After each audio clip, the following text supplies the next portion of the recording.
And joining me now to discuss the fragile ceasefire and the recent developments coming out of the Gaza Strip are Professor Kobi Michael of the INSS and Miskav Institute. So, as I reported, the clock is really ticking. It's running out for these terrorists who are trapped in these underground tunnels. They're running out of air, of water, of general supplies, and perhaps even patience. So I'd like to get your opinions. What do you make of this strategy at this point in the war for the IDF? Supposedly just waiting for terrorists to emerge.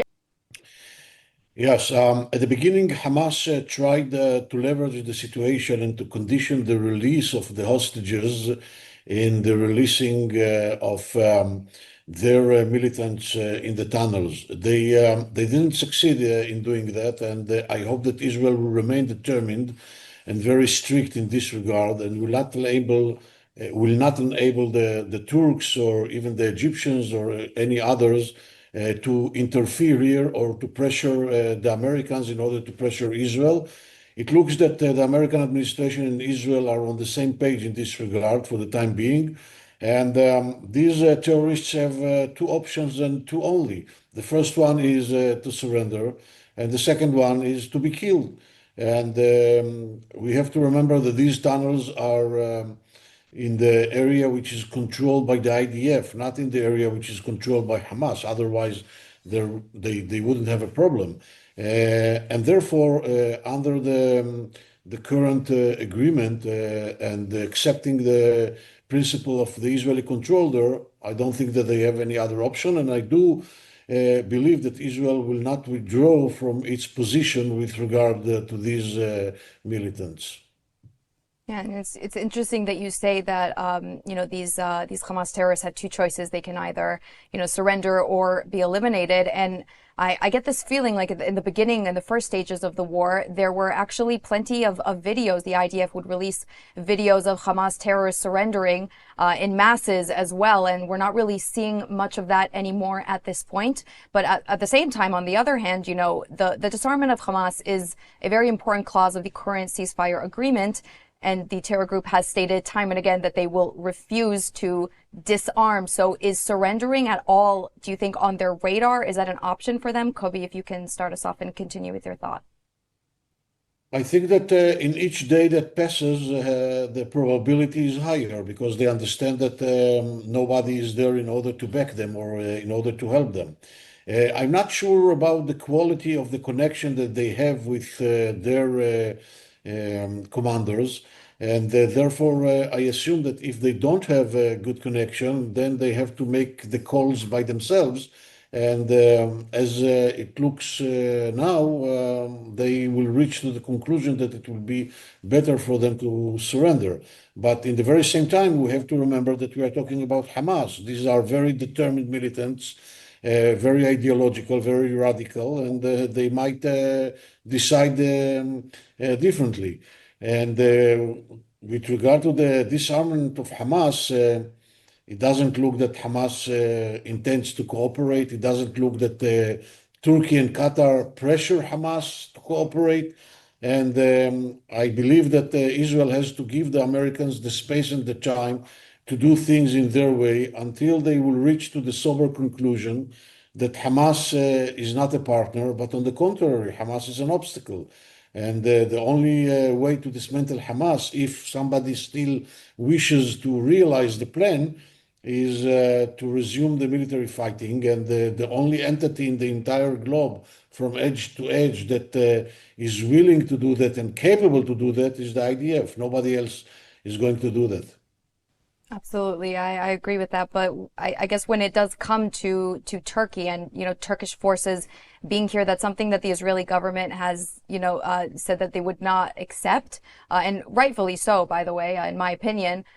They will not accept Turkish forces here on the ground in Gaza. We also can't forget, of course, the Islamic Republic of Iran, who are also trying to rearm their proxies in the region. And so, Kobi, I want to ask you, just based off of your take that you said earlier, that you think that, for the disarmament of Hamas to actually happen, the IDF needs to take a crucial role and a significant part. But we have other fronts developing as well. It's not just the Gaza Strip. So do you still hold that opinion when it comes to all of these other developing fronts? I mean, can't forget Hezbollah, who we are still striking because they also keep violating their ceasefire. We're having anti-terror operations in Judea and Samaria, which is also a very active front. I mean, strategically, where should Israel and where should the IDF be pouring all of their resources into at this point in time? Strategically, we have to remember that since the first day of the war, the murderous attack of October 7th, the war was not limited or contained geographically to the Gaza Strip or was in a bilateral level between Israel and Hamas. From the first beginning, it was a regional multi-front war. And this is the reason that all the fronts are interrelated. There is a mutual influence between the fronts. And therefore, if Israel will not be able to finish the job in the Gaza Strip, it will impact directly and negatively all the other fronts, mainly when it comes to Hezbollah, the Houthis, the Shiite militias in West Iraq, and the Iranian themselves. It will be like a very strong blow of wind in the sails of the entire resistance axis, which is led by Iran.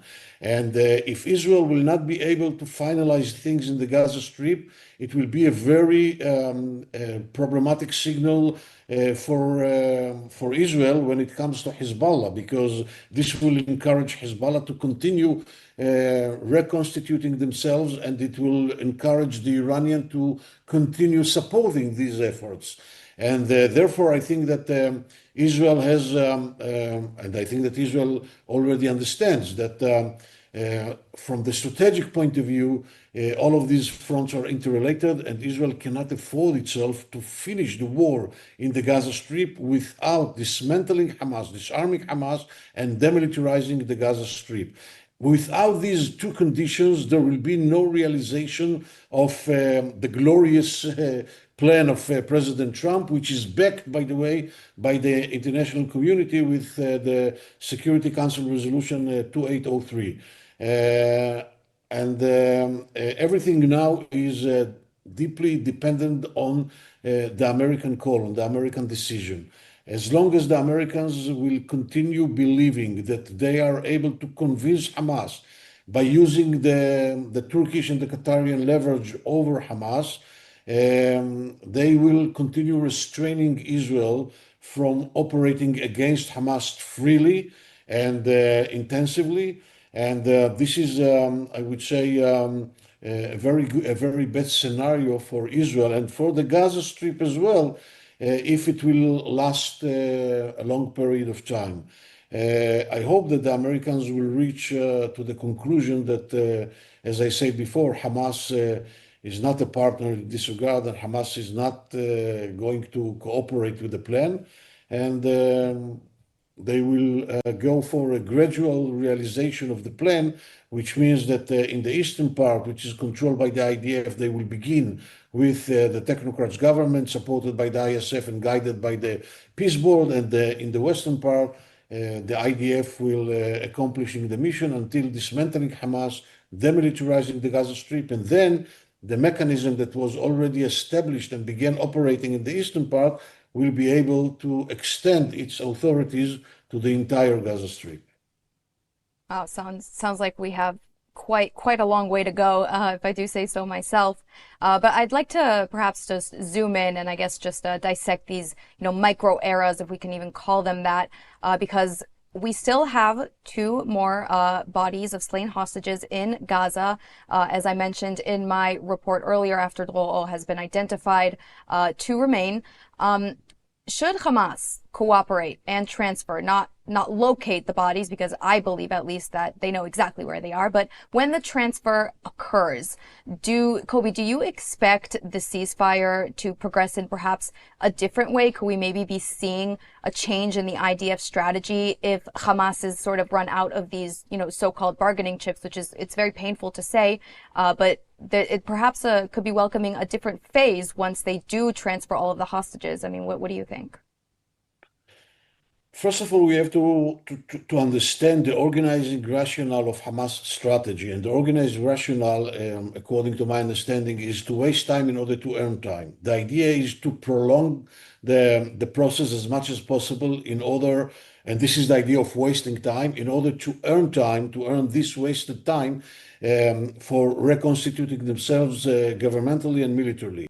And they are doing pretty well in this regard, unfortunately. At the end of the day, when they will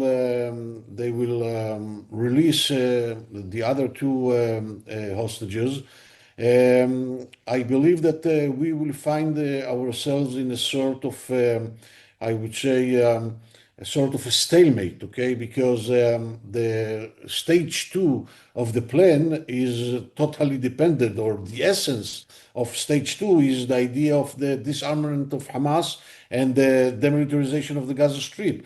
And as we see till today, there is no even a single country that is willing to contribute its troops to the ISF, the International Stabilization Force, as long as Hamas is still the effective sovereign power in the western part of the Gaza Strip. Nobody is going to fight Hamas, and nobody is going to risk its troops and personnel when they know that Hamas is still on its feet. And therefore, I think that we are going to face a stalemate. I hope that it will not be for a long period of time.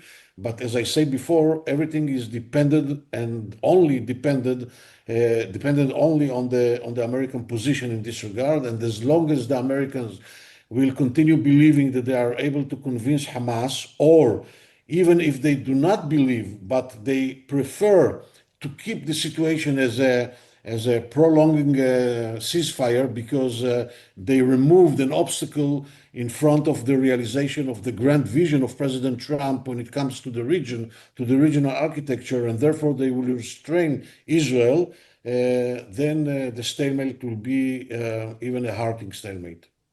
We are really almost out of time, but Kobi, if I could just get your final last sentence just to wrap us up, do you agree with that?